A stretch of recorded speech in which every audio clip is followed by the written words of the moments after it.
Right, the next speaker, it gives me great pleasure really to introduce the next two speakers, especially we've known it for over 20 years, both of them, so it's a really great pleasure. The first one, a young lady born in the working class mining town of Stanley in County Durham.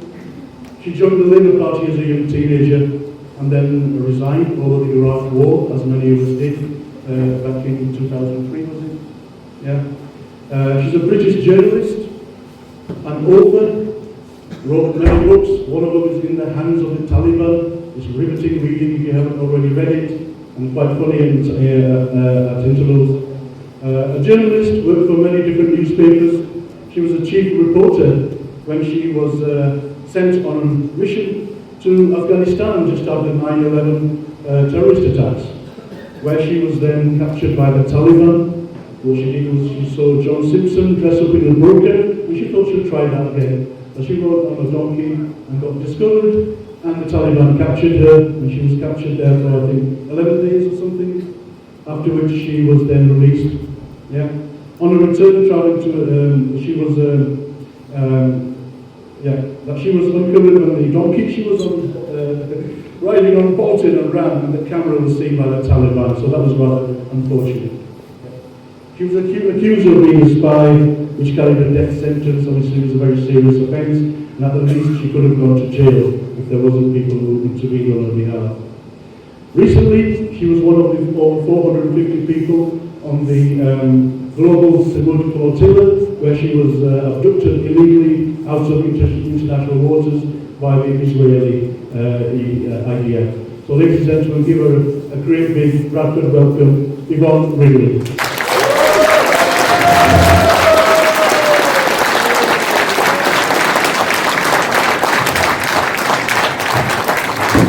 Brothers, sisters, comrades, Salam Alaikum. As you heard, I am a journalist, and in September I will have been in this honourable profession, and it is an honourable profession. I have been in this honourable profession for 50 years.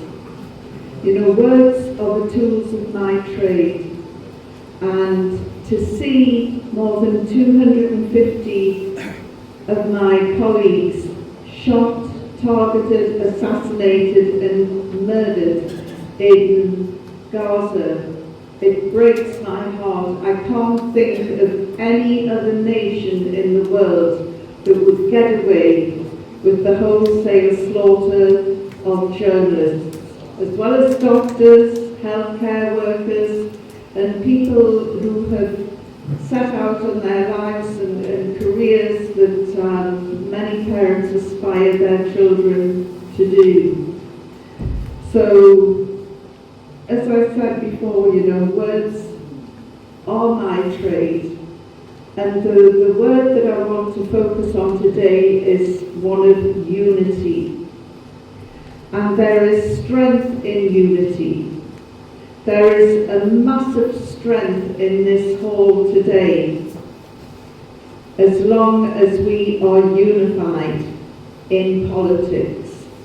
And if we all come together, this government will tremble, and so will the Tories and other mainstream political parties who are not doing our bidding. They are doing the bidding of a foreign power.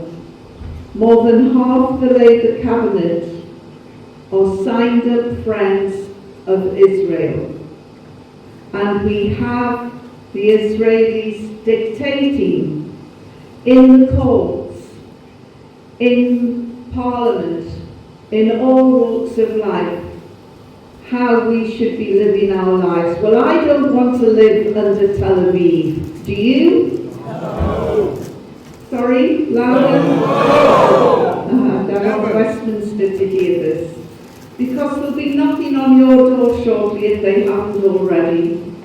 And they'll be wanting your vote in the May elections. And you can make a difference, as long as we are unified in our intentions. Now, I'm not a member of your party. I'm a member of the Workers' Party. But we are on the left. And both these parties have a conscience and compassion and a great love for the Palestinians. So we should come together in the spirit of unity, and that's why I'm sharing the platform with Jeremy today, because we have more that unites us than divides us. It's a no-brainer when you come to choose your candidate. Just look at the parties, discount the Zionist parties, which are the mainstream parties, the parties that have sold out the Palestinians because they're afraid of this powerful lobby group, Friends of Israel. The other thing with looking back over 50 years of journalism is sometimes I feel as though we're on a cycle. At the moment, we have some brave souls who've gone on hunger strike, and they are in their 67th, 68th day. If I can remind you of the Irish hunger strike was led by Bobby Sands. Bobby Sands died after 66 days on hunger strike. We have to do everything in our power to try and save these brave souls. And you can do it by writing to your members of parliament and get them to push the Foreign Office.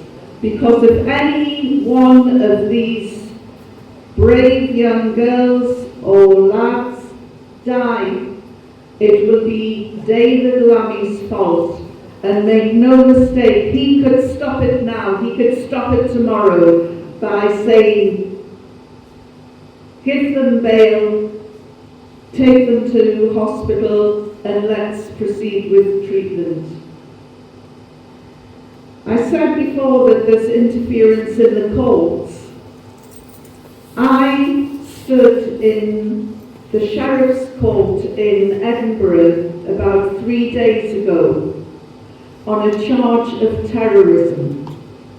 I'm 67 years old, and there I was with another group, and we didn't look like a gang of terrorists at all. We looked more like people who were about to embark on a saga holiday.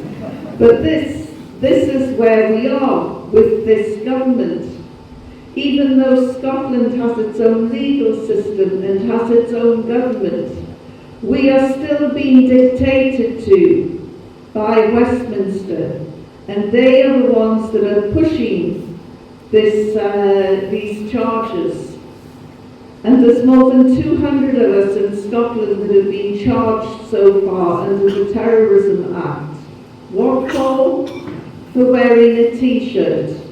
A T-shirt which all it said was "Stop the genocide in Palestine. Take action now." I don't know what's happening to this country. Again, words have become crucially important. I can stand with a placard in central London, in fact anywhere in Britain, saying I support genocide, and nobody will bother me, nobody will arrest me. There was a guy on TikTok the other day walking up and down waving this placard, I support genocide, under the noses of 2 Metropolitan police officers. And they basically told him, you're wasting your time, we're not interested. He said, but you would be, wouldn't you, if I said, I oppose genocide? Oh, well, that's different. What sort of country are we living in where it's okay to see children starve? I've got my British passport here. This is one of the most useless documents in the world, and I discovered that when I was arrested by the Israelis. and they're standing over me and trying to browbeat me to sign a document in Hebrew. And I said, I don't even know what it says. What does it say? And the guy said, "You have entered our country illegally." I went, "What? You kidnapped me off a boat, off the flotilla, took me hostage, and brought me into a country that I don't even recognize. And now you're saying I deliberately entered Israel without documents." If you open the front page of your passport, it says quite clearly, "Let the bearer pass freely without let or hindrance." And it also says that if necessary, you should offer this person protection.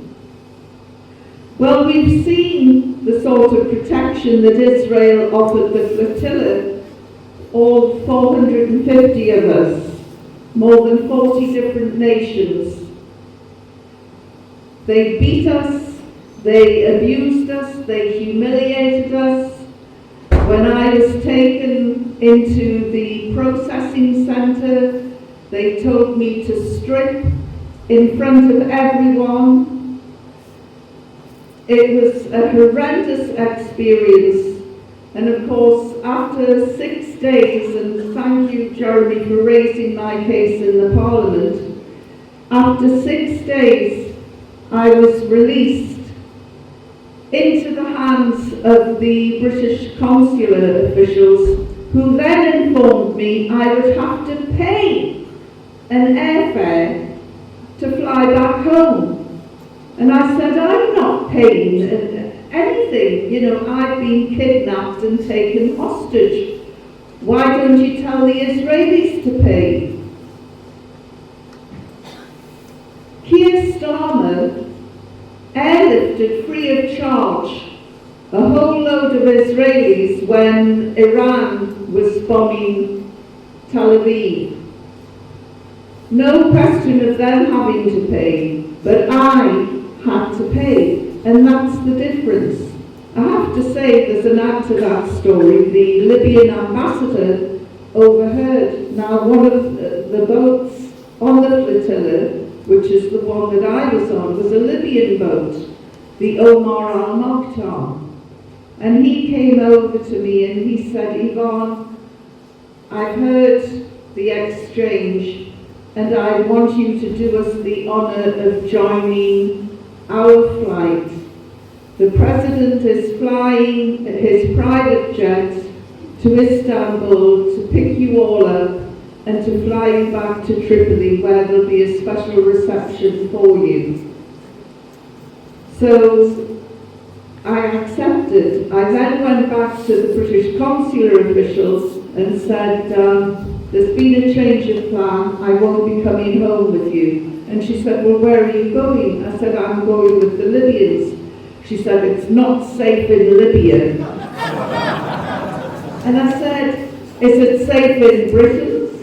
One of the flotilla members, Sarah Wilkinson, was arrested when she arrived in Britain and was given 3 terror charges. I said, and I keep seeing all these images of blind and disabled people and elderly people being arrested in Westminster for holding up placards. I said, I'm telling you now, I'm a lot safer in Tripoli than I am in Britain.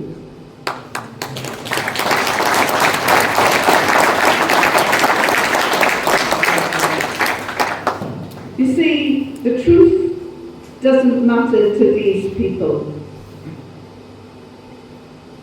They grab Maduro for drugs, but then Trump turns around and goes, "No, it was about oil. We want their oil." They say that he's saying now that he needs Greenland, and that's all about power. And by the way, if he's looking at Greenland, I can tell you now he'll be looking at Scotland and the Faslane nuclear base, because there is nothing between New York and Faslane to stop any Russian subs going through that stretch of water.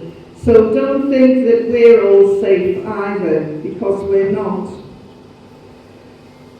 They say that Rennie Good from Minnesota was a domestic terrorist. I'm sure you've all seen the videos, and under no stretch of the imagination was that a legitimate killing.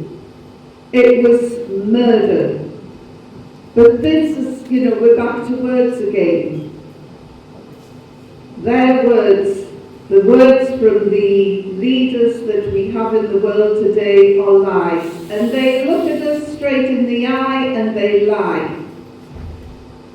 And when they come knocking on your door for your vote, put them on the spot and ask them, why do you let babies in Gaza die? Why won't Starmer call this out as genocide?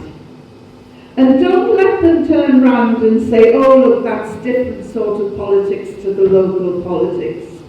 If you join the dots, it's all the same. So don't let them off the hook when they try and squirm. Make them realise that you are not going to vote for genocide supporters.